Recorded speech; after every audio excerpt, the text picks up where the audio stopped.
Hey guys, so today's update is from the wheel of a BMW 330e. This is an E. Now, it's very interesting because I've been out and about a little bit, and I've been listening to the radio, and there's some news out today that in the UK, they're bringing the deadline forward to 2035 to ban the sale, yes, the word is ban the sale of petrol and diesel cars. Wow. Originally it was 2040, now they're talking about 2035. So basically, you will not be able to buy cars in, what is that? So we are in 2020, that is 15 years from now. Now, that might seem like a long time, 15 years. So you go, oh, well, everything, we'll have flying cars by then. Well, we haven't had flying cars so far. I've been waiting for flying cars since I was a kid. We haven't had those so far, so I don't think that's going to happen. But anyway, in the context of the automotive industry, 15 years is not a long time at all, actually, if you think about it. I mean, cars have been out for, over 125 years or something like that? 15 years? I mean, okay, I've been in Dubai for 13 years, so think about that, and cars, technologically have moved on, but haven't moved on that much in 13 years. So, so that's a big ask. And, I think the car industry itself might well be ready for that. I don't think that might be that much of an issue, really. But where I think it might be a problem is, as I've always said, is the infrastructure. I mean, where is the infrastructure to run essentially what we're talking about as electric cars? How? Where? So this is an E30, a 330e. And what that is basically this is a 3 Series hybrid. Doesn't quite, I've only just really driven it today. I arrived yesterday, but I didn't really drive it yesterday, so I've just been out in it for just a little bit today. And already I've depleted the battery. So the battery, when it arrived, it had a range of about 18 miles on it. I have not driven it in pure electric form. I've driven it as in hybrid form, and it's pretty much depleted the battery to now where it's telling me it's not going to drive. I have to figure it out, actually, because now it's showing 10.3 on there. But I'm not sure that that's 10.3 on pure electric. I don't think it can do that. But now this is a PHEV. So this is a plug-in electric hybrid.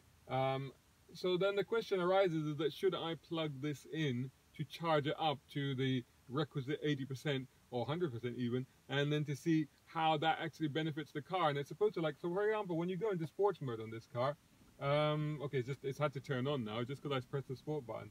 And let me get rid of the camera display because it's just showing me cameras at the moment.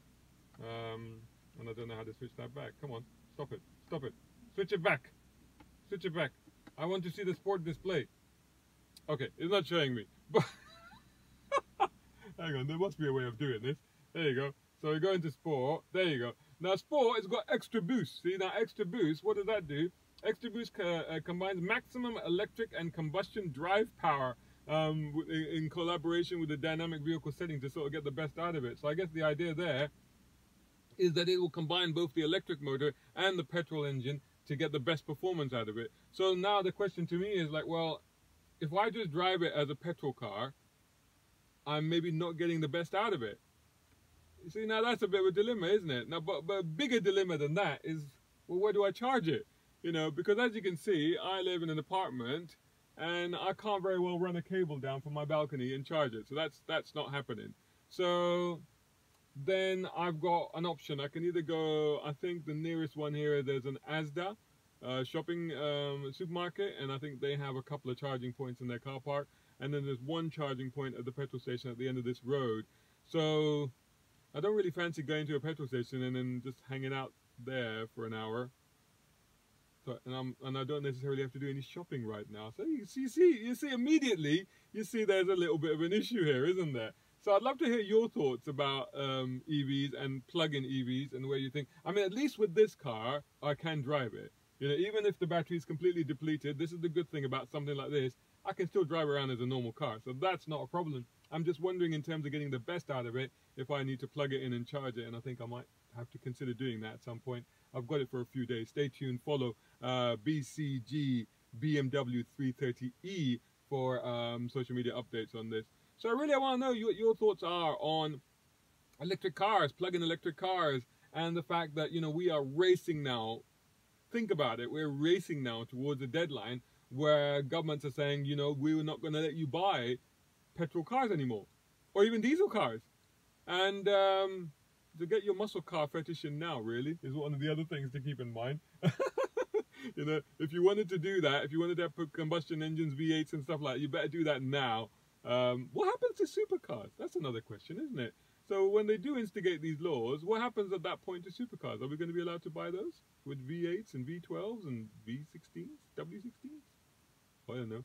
Food for thought. Anyway, catch you guys again later. If you're on my Instagram, make sure you follow me now. Please do. And subscribe to my website, my blog, browncarguy.com. All the content I'm doing there and elsewhere and other channels. I freelance for other outlets as well, and I post everything on there, so you'll see it, and on Instagram. And if you're watching this on YouTube, then make sure that you subscribe and make sure you turn on notifications on all these channels as well, so you get all the latest updates. And tell all your friends to follow Brown Car Guy. Thanks so much for watching.